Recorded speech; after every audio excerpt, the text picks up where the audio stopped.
Okay, I think we're getting to a critical mass, so let me start. Welcome everybody. I'm Ken Stern. I'm the director of the Bard Center for the Study of Hate, and I'm delighted to have with us today Ambassador Stuart Eizenstat, who's somebody I've admired for a long time. I don't know if Ambassador, if you remember the first time we met. I certainly do. You probably don't, but I was doing a report 30 years ago for the American Jewish Committee on bigotry in politics. And I was told the one person I had to speak with was Stuart Eizenstat. And I came down to your office and you gave me some wonderful ideas for how community groups and others should oppose bigotry in politics, which unfortunately is still very much of a problem, even 30 years later. But I was impressed by your insight and wisdom then, and continue to follow your work for many years. And I will tell our participants, our attendees, that I reached out to you back in October when there was a story in the New York Times, which the headline of it was "Germany sets aside an additional 767 million for Holocaust survivors." And given the events of the last 2 weeks, I want to spend a minute just reading the first couple of sentences of that article. Said, "It's been 80 years since Nazi soldiers laid siege to the city of Leningrad, Russia during the Holocaust, but memories of the desperation haven't faded away for Russian Jews like Reza Kusid, who survived starvation and bombardment. Food was so scarce," she recalled in an interview, "that one of her uncles fed them unimaginable things. He was actually going outside after the rain to collect the worms," she said through a Russian translator. And the reason I reached out to Ambassador Eizenstat was that I was taken by the fact that these were Jews in a place where the Nazis didn't occupy, but they were compensated by the Germans because of the level of anti-Semitism that was, including Nazi flyers that said that Jews were responsible for the siege. So that was the impetus for the invitation. Subsequently, Ambassador Eizenstat has been appointed the special advisor to Secretary of State Blinken on Holocaust issues, has been named chair of the US Holocaust Memorial Council, and even more relevant in some ways in his extensive resume is he used to be the ambassador to the EU, given what's happening in the world today. So let me just very briefly reiterate Ambassador Eisenstat's history, and then I'll turn over the program to him. Eizenstat was President Jimmy Carter's chief domestic policy advisor, and it was his recommendation to create the Presidential Commission on the Holocaust, chaired by Elie Wiesel, that led directly to the creation of the US Holocaust Memorial Museum. As governing council, he was recently appointed chair by President Biden. During the Clinton administration, he was US Ambassador to the EU, Undersecretary of Commerce for International Trade, Undersecretary of State for Economic Business and Agriculture, and Deputy Secretary of the Treasury, while also serving as a special representative of the President and Secretary of State on Holocaust-era issues. In that capacity, he negotiated over $8 billion in recoveries for Holocaust survivors and families of victims from Swiss and French banks, German and Austrian slave labor companies, European insurance companies, the Washington principles on Nazi confiscated art, and private and communal property compensation. His book, Imperfect Justice, Looted Assets, Slave Labor, and the Unfinished Business of World War II, recounts these negotiations. In the Obama administration, he served as special advisor to Secretaries of State Clinton and John Kerry on Holocaust-era issues. He was recently appointed by Secretary of State Blinken to be a special advisor on Holocaust issues. And since 2009, he has been the special negotiator for the Jewish Claims Conference in their negotiations with Germany. So welcome, Ambassador Eizenstat. Ambassador Eizenstat is going to speak for about half an hour, then we'll do questions and answers, and people need not wait till Ambassador Eizenstat finishes his remarks to populate the Q&A. I'm going to disappear now and turn it over to Ambassador Eizenstat, and then I'll be back. Thank you very much, Ken. Congratulations on creating and leading the Bard Center for the Study of Hate. It couldn't come at a more important time, as we've seen a rise in anti-Semitic violence in the United States and around the world, and a declining knowledge of the Holocaust. It also comes, of course, at a very fraught time with the Russian invasion of Ukraine. And we have had more refugees in 2 weeks as a result of that invasion, now 2 million, than we've had at any time since the end of World War II. There remain 200,000 Jews in Ukraine and almost 10,000 Holocaust survivors. And in fact, I'm working now with the American Jewish Joint Distribution Committee, which provides services to both Russian and Ukrainian Holocaust survivors to make sure that in the midst of war, they can continue to have service. There was nothing inevitable about the Holocaust. It is history's most tragic example of what happens when people and governments are indifferent in the face of evil. At a time in the 1930s and 40s of exceedingly high levels of anti-Semitism, Gallup showed around 40% in the United States, the US and the Western world were indifferent to the plight of the Jews. President Roosevelt did not want World War II to be seen as a war for the Jews, who were therefore expendable, just as other religious and ethnic minorities are in the 21st century genocides through which we live today. Hitler's original goal was to make Germany Judenrein, free of Jews, but they had nowhere else to go. The doors were shut. And indeed, one of the hopeful things we have seen with the refugees streaming out of Ukraine is how Poland and Moldova, Hungary, Romania are opening their doors to the refugees, unlike the situation that faced Jews in the 1930s and 1940s. Hitler proceeded very carefully, very methodically, taking one ghastly step after another, gauging German public and world reaction, and then seeing none, taking the next steps until the final solution was decided upon in 1942. He got a clear signal and said so publicly that the world didn't care about Jews. And if there's one continuing lesson that we've learned just in the last few weeks again, with Russia's invasion of Ukraine, it's that hatred and aggression have to be dealt with immediately and confronted immediately and not allowed to metastasize as they did in the early years of World War II and its precursor. In 1936, the Olympics in Berlin went off with no protest at all, no diplomatic protest, no statements by the US against Hitler's already mistreatment of Jews through the Nuremberg laws. At the 1938 Avian Conference of over 30 countries called by the United States to deal with the emerging problem of German Jewish refugees, our country refused to take the lead in lifting the rigid immigration quotas, and nor did others. In May of 1939, the liner SS St. Louis, carrying over 900 German Jewish refugees, was refused landing rights in Miami after waiting outside of Miami Harbor for 3 days. Hitler recognized all of these and indeed, in some cases, actually commented on them. There were no US economic sanctions imposed on Germany, as there have been in recent weeks on Russia, until after the US actually entered the war.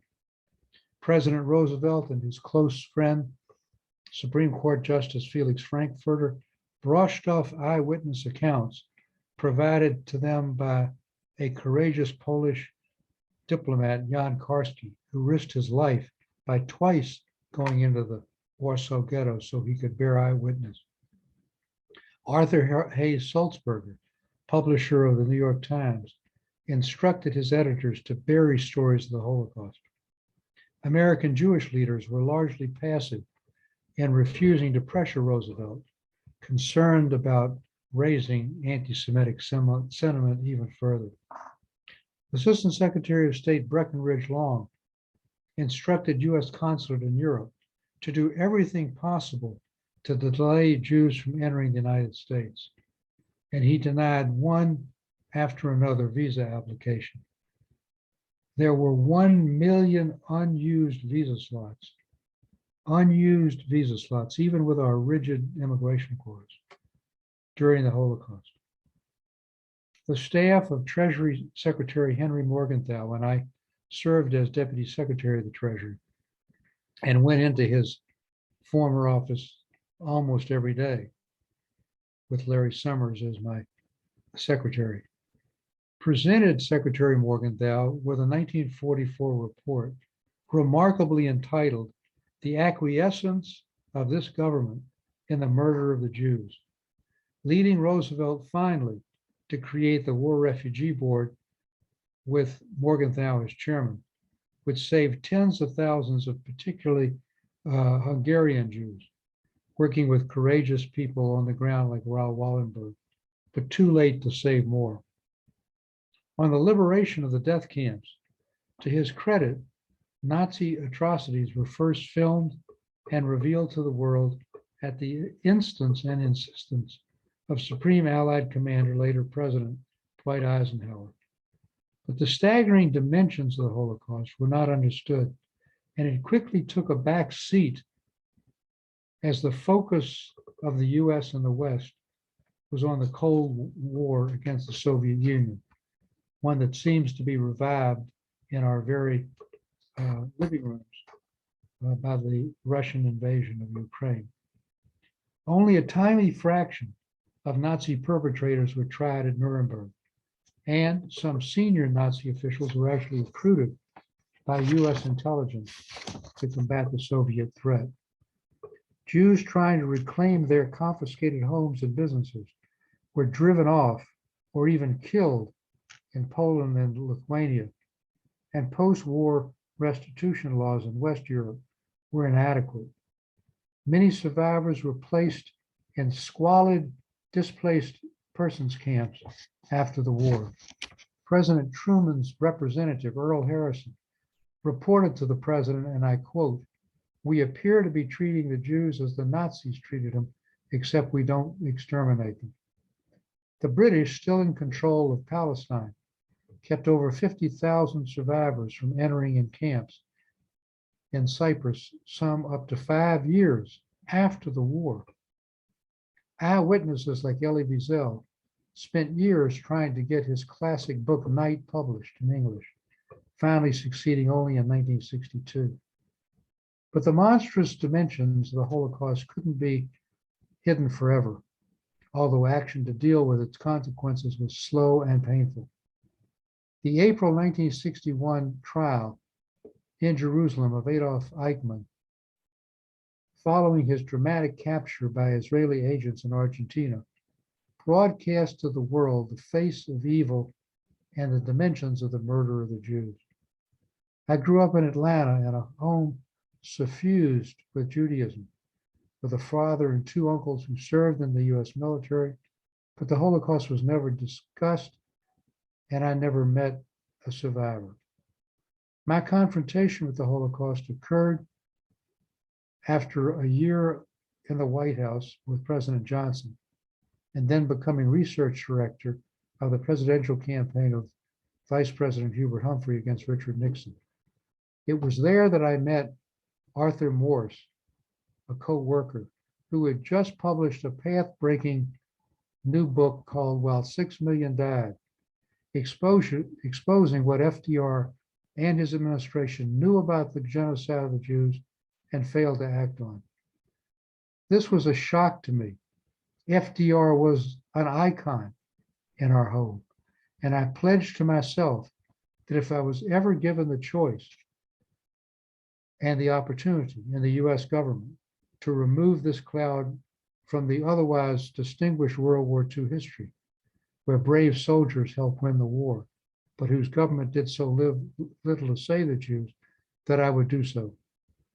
Morse's book opened floodgates to a whole genre of other books written by eminent historians and documentaries like the 1978 miniseries on NBC Holocaust, Claude Lanzmann's 9-hour 1985 Shoah, and movies like Sophie's Choice and Steven Spielberg's 1993 Schindler's List.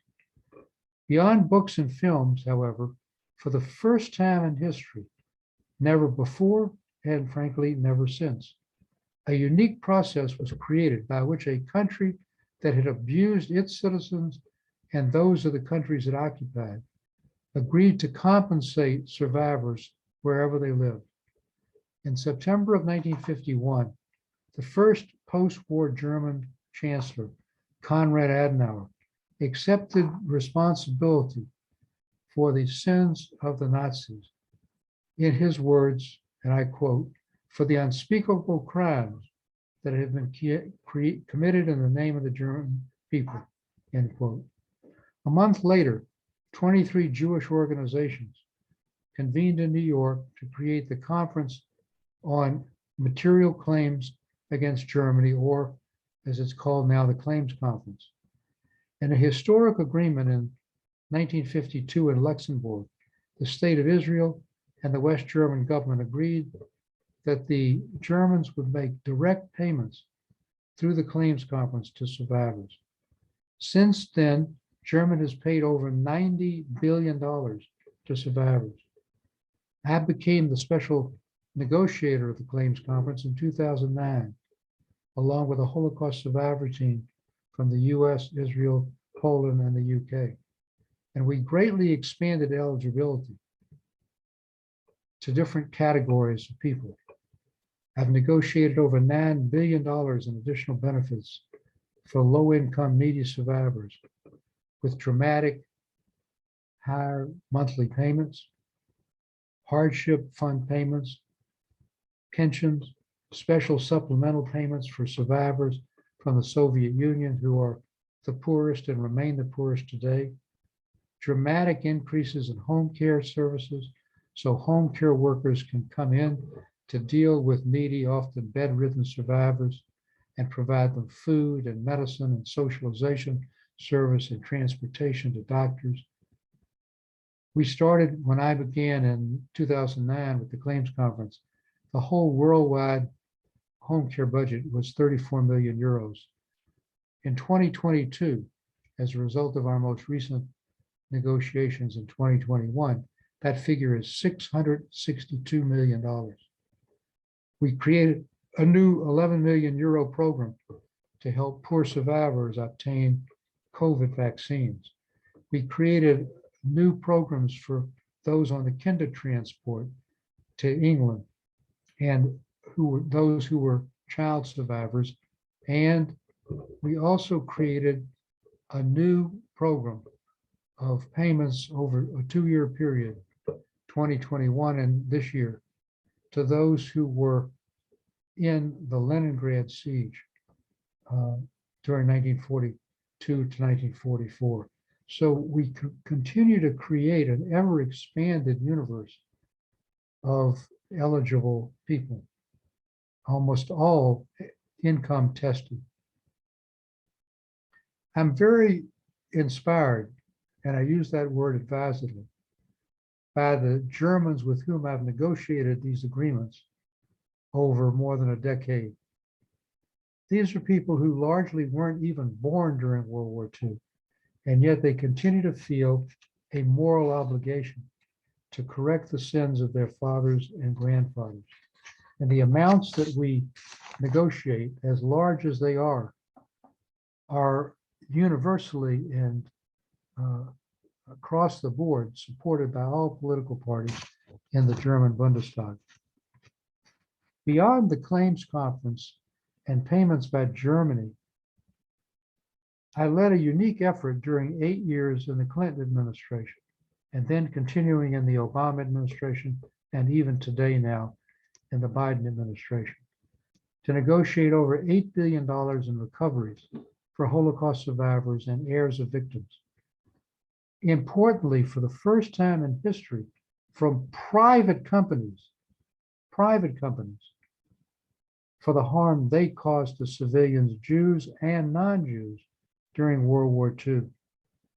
The Holocaust was not only the greatest genocide in world history, it was the largest theft, only a small fraction of which has been recovered. With the full support of the presidents and secretaries of state under whom I served, we negotiated settlements of class action cases against Swiss and French banks, which had hidden Jewish accounts deposited there for safekeeping, against German and Austrian slave labor and forced labor companies, which included payments for the first time to non-Jewish forced laborers from Poland, Czechoslovakia, and other Central and Eastern European countries. European insurance companies, which refused to honor policies after the war. The French government for transporting on their state-owned railway Jews to their deaths. The restitution or compensation of private and communal properties, synagogues and day schools, community centers, even cemeteries. And the 1998 Washington Principles on Nazi confiscated art, and the 2009 Terezin Declaration, which strengthened them. This has dramatically changed the entire art world. You can barely read the New York Times art section any given week without finding an article about a contested piece.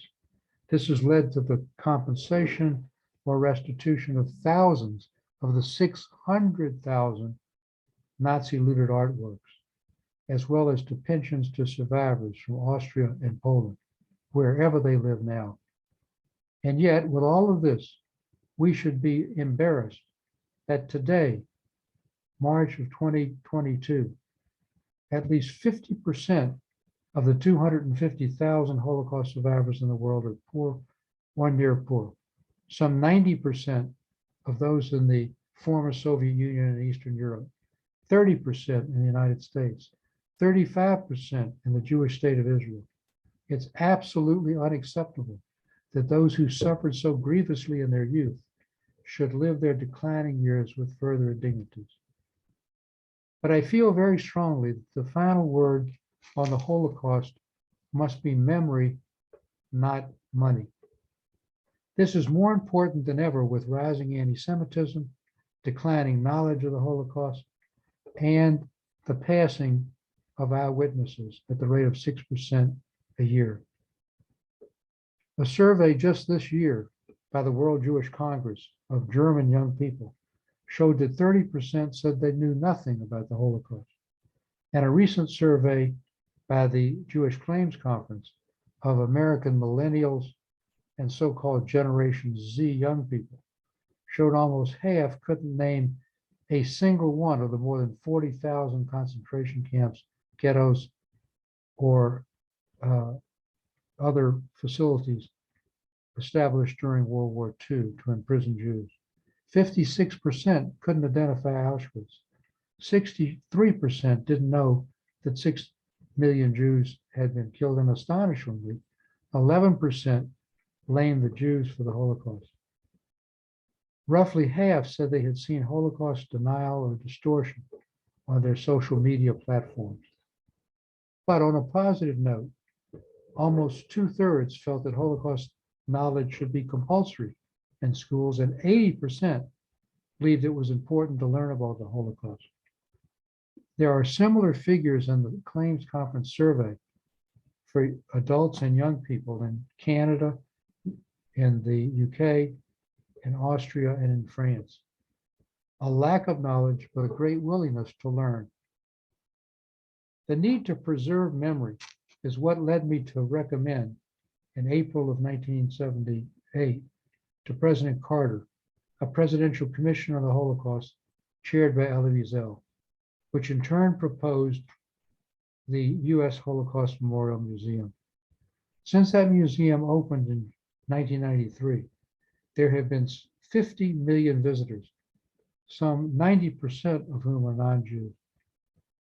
The Holocaust Memorial in Jerusalem, Yad Vashem, is the second most visited site by tourists next to the Western Wall, with approximately 1 million visitors each year since it opened in 1953.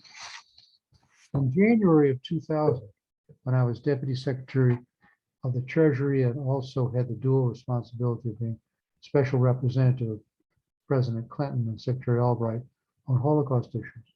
I worked with Swedish Prime Minister Göran Persson to establish what has now become the Holocaust Remembrance Alliance of over 34 countries to promote Holocaust education in their school systems.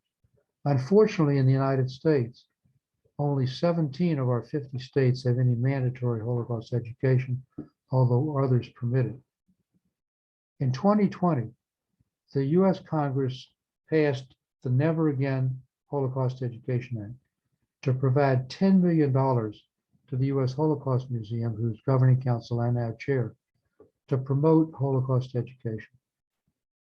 And in our most recent claims conference negotiations with Germany, the German government agreed for the first time that they would fund worldwide Holocaust education through the claims conference. That began in 2021, and it'll increase by 2023 to $25 million. The Holocaust Museum has also created what is called the Committee on Conscience to elevate genocides as they are occurring now. And if you went to the museum today, you would find a special exhibit on the Rohingya in Myanmar.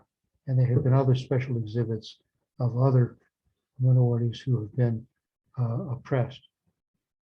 So we have tried in many ways to deal with the lack of knowledge through that way. And I hope as chairman of the council, we can do more to take the museum to people rather than just relying on them to come to us. The misappropriation by Putin of Holocaust language, falsely talking about genocide by the Ukrainians against Russian-speaking people, the need to quote unquote denazify Ukraine as a fake basis for the Holocaust, for the invasion that's occurred, is an example of how we have tried to combat that at the museum. We put out 2 press releases condemning them for this misappropriation of Holocaust language, and I appeared on CNN reinforcing one of those as well. Again, as I said, on a positive side, we've at least learned one lesson, which is to keep our borders open. And so with these 2 million, with certainly more to come, Ukrainian refugees, having Poland and Moldova, Hungary and Romania open their doors in ways they were not open to Jews is a very heartwarming thing. Finally, we must stand up ourselves and press our governments to speak out and take action against genocide and mass violations of human rights, wherever they occur, whether it's the Rohingya in Myanmar, the Uyghurs in China, the Kurds, Sunnis, and others in Syria. President Biden and Secretary of State Blinken, whose stepfather, Samuel Pisar, was a Holocaust survivor, have already made human rights a major pillar of their foreign policy. So I'm very pleased, Ken, to make these opening remarks and look forward to hearing from you and your audience.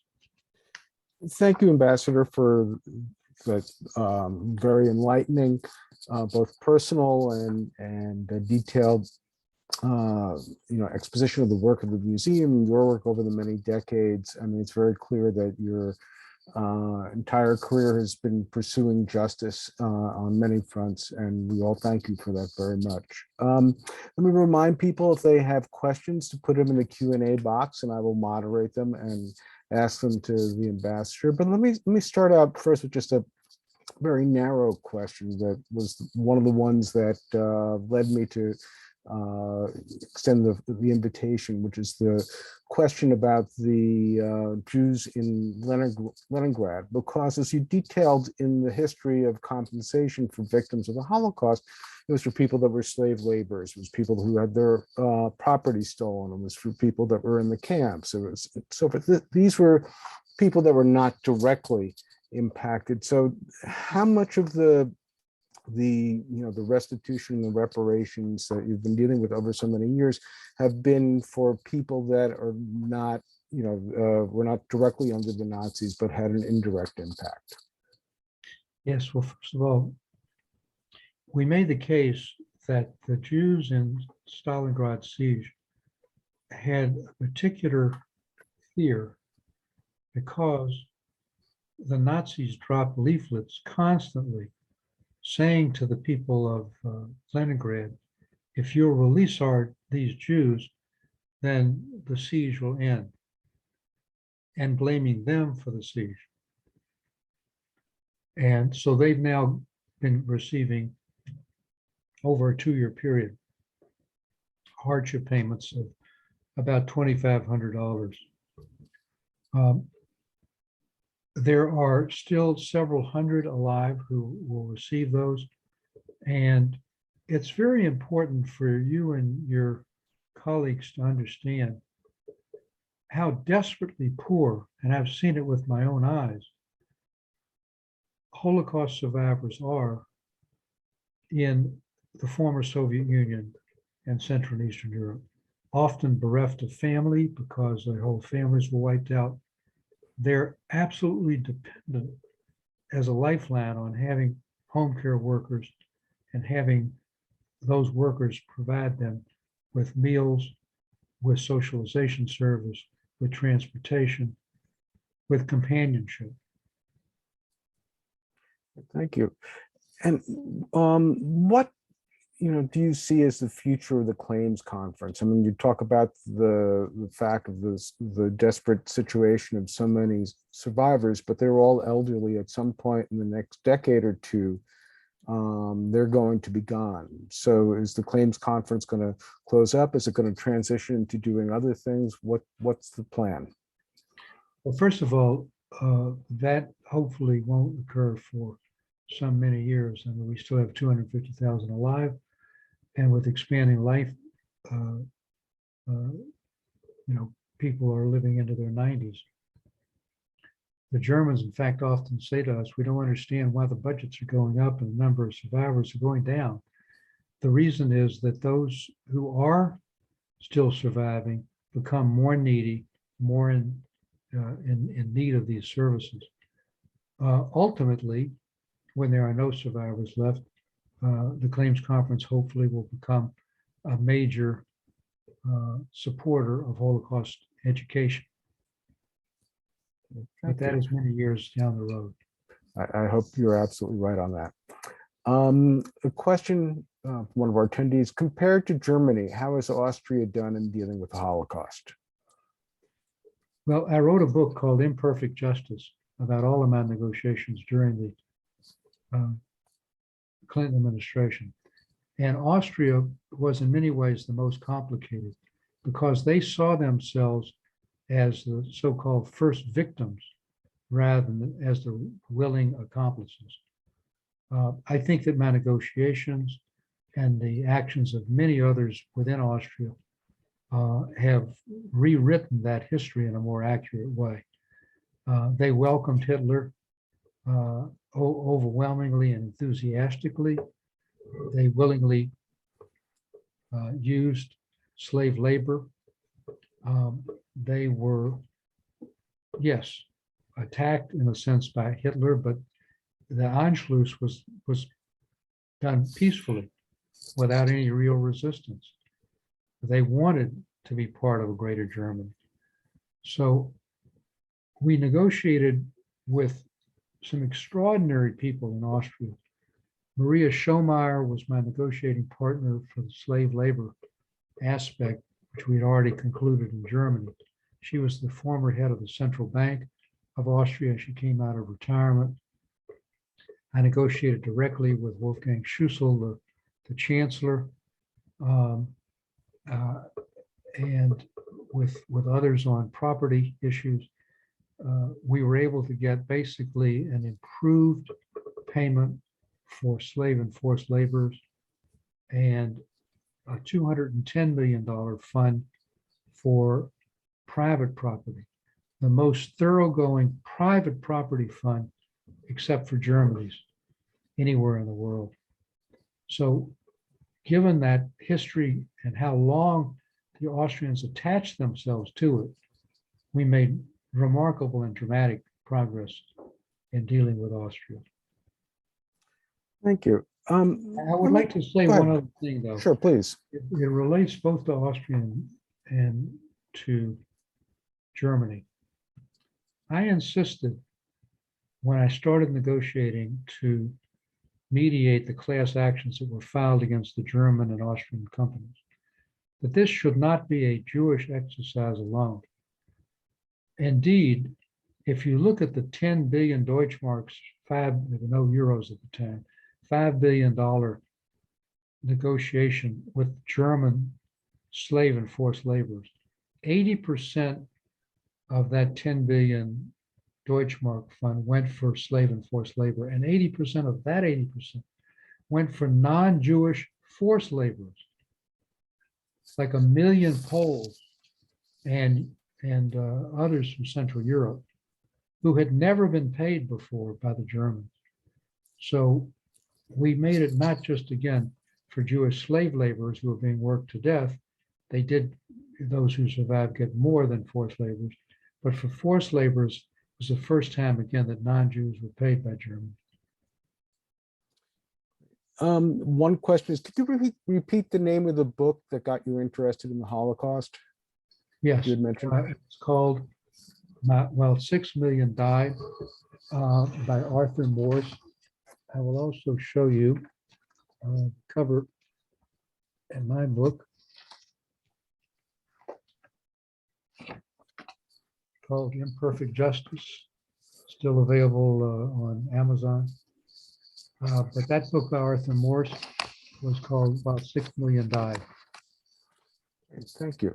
So let me ask you a question about Holocaust memory and its role in the world. I mean, I want to be clear about this. I mean, obviously, I'm very supportive of the work to make Holocaust memory known and institutionalized. I serve on a committee at the Holocaust Museum and I'm very much of a fan of the work. But I also wonder about, is there too much reliance on Holocaust education and Holocaust memory to be an antidote for anti-Semitism? And the reason why I'm raising that is that I've seen some places. You mentioned Sweden. I remember there were times where there were anti-Semitic incidents there, Jews being attacked.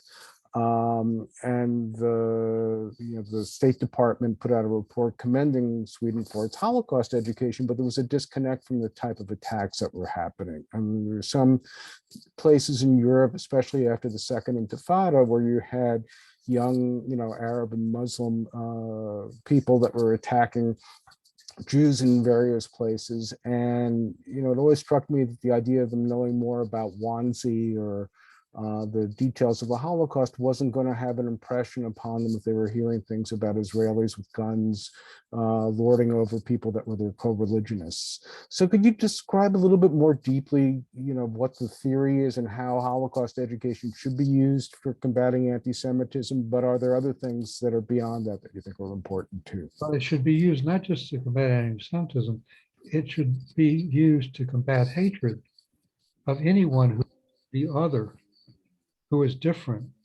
on race, on gender, on sexual orientation, on nationality.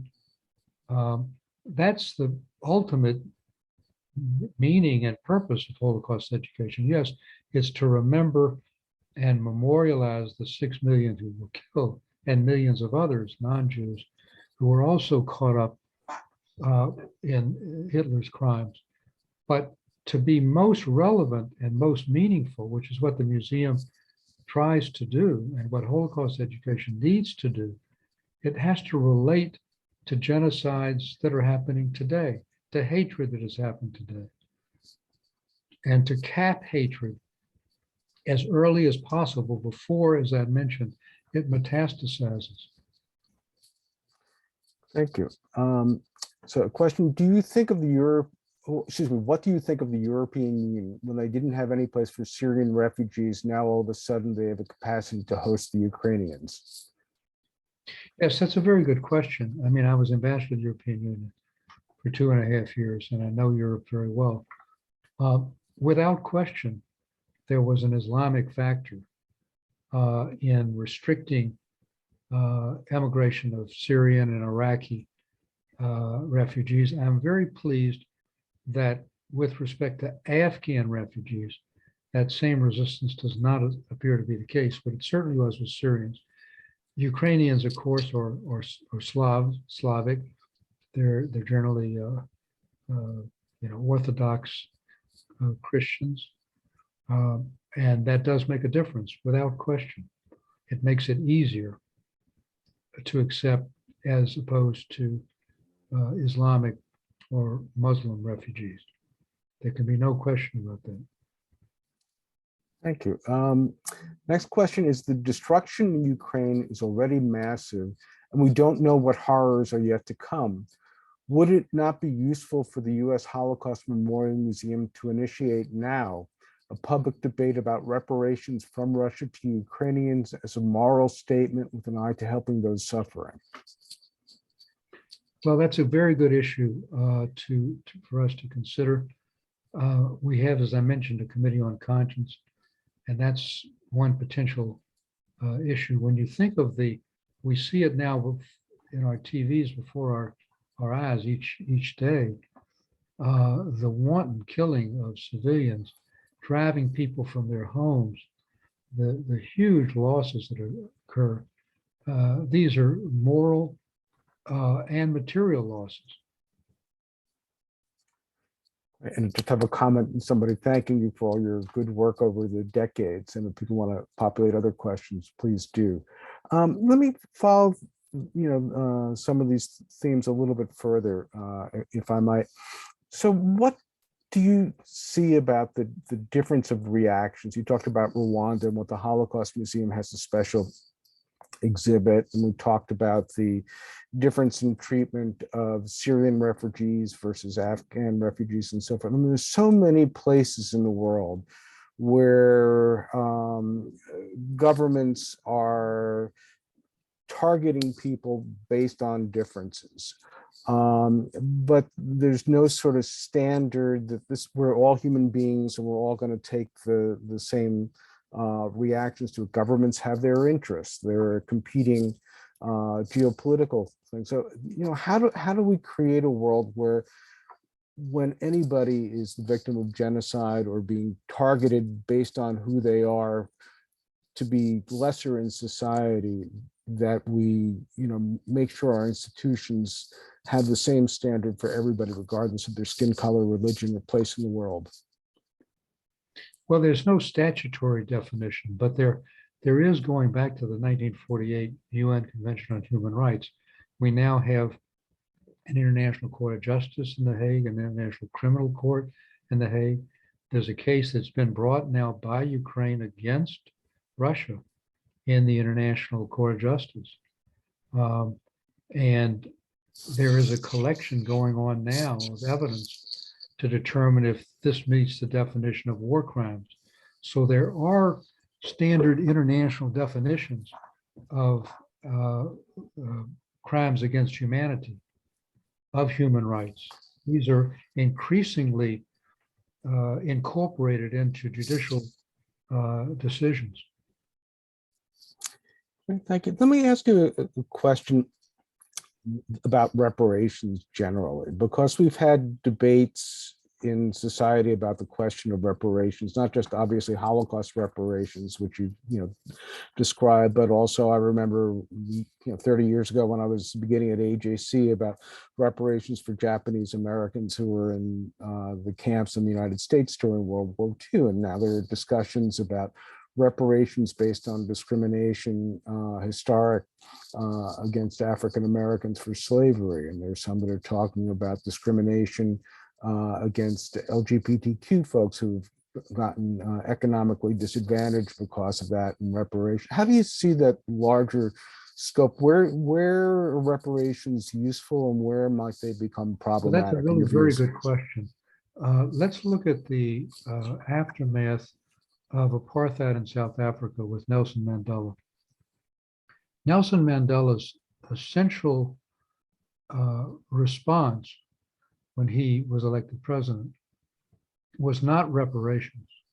It was to create a commission on reconciliation, in which those who committed crimes were granted amnesty if they admitted them, and those against whom they were committed had an opportunity to create a historical record. And so that was essentially his. But the question, for example, of reparations for slavery is a very, very sensitive and difficult issue. I would point out that in all the negotiations I did in the Clinton administration, it was over $8 billion from German and Austrian slave labor and forced labor companies, Swiss and French banks, French railway, insurance companies which didn't pay their policies, art and so forth. With the exception of bank accounts and art and actual property, all the slave and forced labor reparations only went to those who survived. If someone died as a result of slave or forced labor and left an heir, they did not get covered under any of our agreements. It was only living survivors. So for those who were, in slavery, of course, they have all passed away. So I just note that the way we treated, at least, our reparations were only for living survivors. Thank you. I don't know if you know the answer to, or if you know of this particular group, but what is your view of the Dangerous Speech Project? The Dangerous Speech Project? Yeah, it says at Harvard Law School, but I think it's actually Susan Benish. I think she's an American as well. It's looking at, I heard her first give a presentation to the committee I'm on at the Holocaust Museum, and it was very impressive to me because she was talking about protecting free speech as a democratic norm, but also looking at speech as a precursor of, or an indicator of, the potential for genocide. She was looking at Rwanda and the history there and the radio stations and other places to try to look at speech that may or may not be hateful per se, but may help precipitate a situation where genocides might occur. Well, one of the things that I just stressed in my opening remarks is the importance of cracking down on hate speech early on, before it metastasizes into a genocide, attacking it head on, calling it what it is, trying to cauterize it. So to that extent, acting as quickly as possible prior to there being a genocide is the best way to prevent hatred from lapping over into genocide. Now, I'm doing a new book on the art of diplomacy, and one of the sections will be the use of military force as an instrument of diplomacy. And if you look at Rwanda, the absence of military force, the absence of use of military force led to genocide. And there it was President Clinton, who both in his memoirs and in the interview I did with him, it was one of his greatest regrets that he did not intervene to stop the genocide. Thank you. So let me ask you another sort of general wide question, because you've been dealing with these issues, as you pointed out, since the Johnson administration. What's your view of the relationship with strength of democracy and the capacity to fight hatred? What's the correlation? Well, one of the challenges that we've had over the last several decades has been whether or not democracies can meet the autocracies in Russia and in China and dictators elsewhere in the world. Do we have the capability and capacity in a society where differences of opinion are so openly expressed, where in the United States we have such polarization, where social media often distorts facts Senator Moynihan famously said, the late Senator Moynihan, we're all entitled to our own opinions, but not our own facts. But now with cable television and social media, we can't even have a common body of facts. One of the encouraging things about the terrible situation of the Russian invasion of Ukraine is the rapidity with which democracies have responded, and in a comprehensive and coordinated way. And I think they realized, and we all realize in democracies, this is a true test, not just for Ukraine, but whether democracies can stand up to the violation of the rule of law, to mass violence, and to conduct that we would have thought would not repeat itself on the European continent after World War II. So, I agree with you. This is, a moment that I think we'll all look back at as sort of shaking up the world and reordering things like the fall of the Berlin Wall did, or 9/11 did, or other, the Kennedy assassination. We could all look at events, and what we're seeing unfolding has the potential to be that, and to also, as you point out, to strengthen democracies. I mean, NATO now has more of a purpose, and so forth. But think ahead a little bit. I mean, if it turns out that the Russians actually do succeed on some level, if this continues to be a problem of occupation and resistance, gas prices going up, and all those things, what do you think is ultimately likely to happen, and what are the responsibilities of people who care, let alone institutions like the Holocaust Museum, and as this all unfolds? Well, I think it's one thing for a country that's so much stronger militarily and economically to invade another, as Russia has done with Ukraine. It's quite another to occupy it and to try to govern it against a hostile population. And I think that Mr. Putin is going to realize that he has bitten off more than he can chew, and that this has the potential of turning into a second Afghanistan for him. And that also means that we in the West can't lower our, if the fighting somehow subsides because he's beaten the Ukrainian people to force them to do so, to just lower level combat, guerrilla activities, we can't let up our sanctions. We can't go back to business as usual. He has to remain for the rest of his life a pariah. Thank you. So let me ask you one more question, unless other people have other questions, I'll ask them too. But I wanted to sort of end in some ways where I was beginning, about how I first met you, talking about domestic issues in particular. And you had just commented about social media and cable news, and people in their own buckets getting their own realities and getting reinforced. What's the way out of, if you see one, of the continual polarization in the United States? We're going to have an election in 2022, another one in 2024. The narrative seems to be, there's a problem and it's their fault, and I'm fighting for my own view of the world, my own survival against these internal enemies.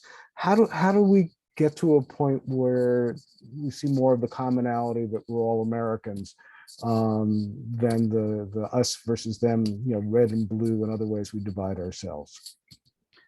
Well, I think what's happened in our politics, which I've watched with some concern over the decades, is that the critical center, the moderate middle, has collapsed, and the political parties are moving to the left and to the right. In our divided system of government, divided by the Constitution, we don't have a parliamentary system in which we have a separate executive and separate legislative branch, of course, judicial.